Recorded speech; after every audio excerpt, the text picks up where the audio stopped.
बरगढ़ का गौरव कवि गंगाधर मेहर। सन 1862 में उड़ीसा के बरगढ़ जिले में एक छोटे से कस्बे में एक बालक का जन्म हुआ जिसका नाम था गंगाधर मेहर।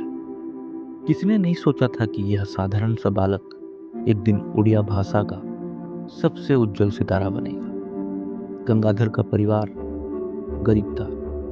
पिता कपड़े बुनने का काम करते थे। घर में ना किताबें थी ना स्कूल जाने की सुविधा, लेकिन गंगाधर भीतर एक अतृप्त जिज्ञासा थी, दुनिया को जानने, समझने और उसे शब्दों में पिरोने की। हर शाम वह बरगढ़ की सड़क पर चलते हुए दूसरों की किताबों में झांकता और जो सब सुन लेता उन्हें मन ही मन दोहराता। धीरे धीरे उसका मन कविता में रमने लगा।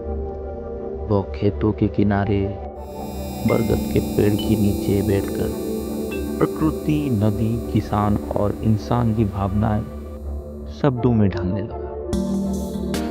गांव के लोग कहते हैं यह तो अनपढ़ लड़का है, पर बोलता ऐसे है जैसे ज्ञान खुद इसमें बोलता हो। समय बीतता गया। गंगाधर ने कभी किसी से सीखा नहीं, लेकिन उसकी आत्मा ने हर अनुभव से सीखा।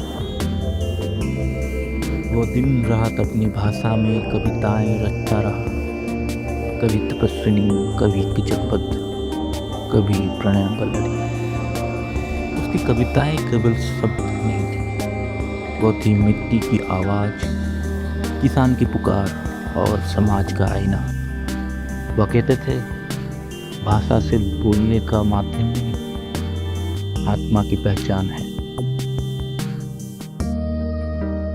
धीरे धीरे पूरा उड़ीसा उनके नाम से गूंज उठा। लोग उन्हें प्यार से स्वभाव कवि कहने लगे, क्योंकि उन्होंने उड़िया भाषा में अपनेपन और गर्व की भावना जगाई। बरगढ़ के लोगों को उन पर बहुत ही गर्व था।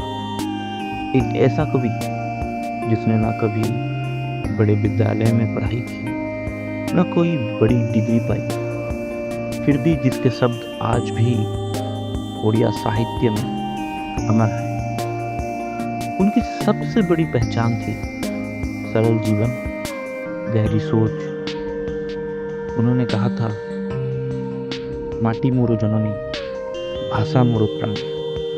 इसका मतलब मिट्टी मेरी माँ है, भाषा मेरी जान है।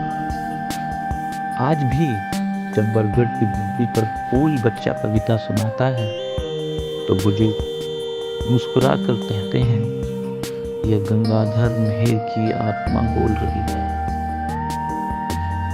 इससे यह सीख मिलती है, सच्ची प्रतिभा गरीबी या शिक्षा पर निर्भर नहीं करती, वो तो उस दिल में जन्म लेती है जहाँ मेहनत, स्वाभिमान और मातृभूमि का प्रेम। इसी के साथ यह कहानी यही समाप्त होती है। फिर मिलते हैं एक नए कहानी के साथ। तब तक के लिए नमस्कार।